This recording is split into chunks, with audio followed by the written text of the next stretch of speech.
আলোর কিছু কথা শুনে নিই। আলো, তুমি কি করো? আচ্ছা, ও নার্ভাস হয়ে গেছে। যাই হোক, ও হচ্ছে শান্তার সাথেই থাকে, শান্তার সাথে হচ্ছে ও ফুলের, ও বলছে শান্তারে দেখলে যেটাকে ওর আব্বু আম্মু নাই, ঠিক আছে, যে ও একটু শান্তার সাথে থাকবে, ফুল বিক্রি করা শিখবে, তাই না শান্তা? আচ্ছা, আর ওর হচ্ছে আব্বু আম্মু নাই, তাই না? আলো, তোমার আব্বু আম্মু কি হয়েছে? মরে গেছে। মারা গেছে? আর এমনিতে তোমার আর কেউ নাই আপন? আমার আপু আছে খালি। তোমার আপু আছে বড়? তোমার কি করে তোমার বড় আপু? ভাইয়ার বাড়ি থাকে। আচ্ছা, বিয়ে হয়ে গেছে। আচ্ছা, ওর একটা বোন আছে, তার বিয়ে হয়ে গেছে, ঠিক আছে। আর ও পড়াশোনা করে? তুমি আমার বই খাতা মাদ্রাস থেকে আসি। তোমার কোথায় রেখে আসছো? ঘরে থেকে আসি। আচ্ছা আচ্ছা, ও বাসায় রেখে আসছে, যেহেতু ও ছোট ওইভাবে গুছিয়ে কথা বলতে পারে না, তো শান্তার কাছে শুনবো। শান্তা, তুমি ওরা কোথায় পাইছো? আমি বেলেজে পেয়েছি। ওই প্লেস পাইতে পাইছো? জি। আচ্ছা, কি বলছো তোমার এসে?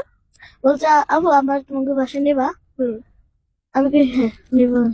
আচ্ছা আচ্ছা, যাই হোক, শান্তা একটা অনেক ভালো কাজ করছে, যেহেতু ও একা একা ঘুরতেছে, সেহেতু হচ্ছে শান্তা ওরে নিয়ে হচ্ছে ফুল বিক্রি করা শিখাইবে না।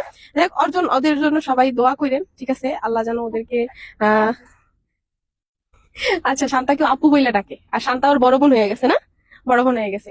সবাই হচ্ছে দোয়া করবেন, আর এই ভিডিওটা একটু শেয়ার করে দেবেন। আর যারা হচ্ছে ওদেরকে সাহায্য করতে চান, আমি আমার মন থেকে ইচ্ছা যে ওরা জন্য দুজন একটু পড়াশোনা করে, ওদের যদি আর্থিক সাহায্য করতে চান তবে তবে অবশ্যই আমার কমেন্ট বক্সে জানাবেন।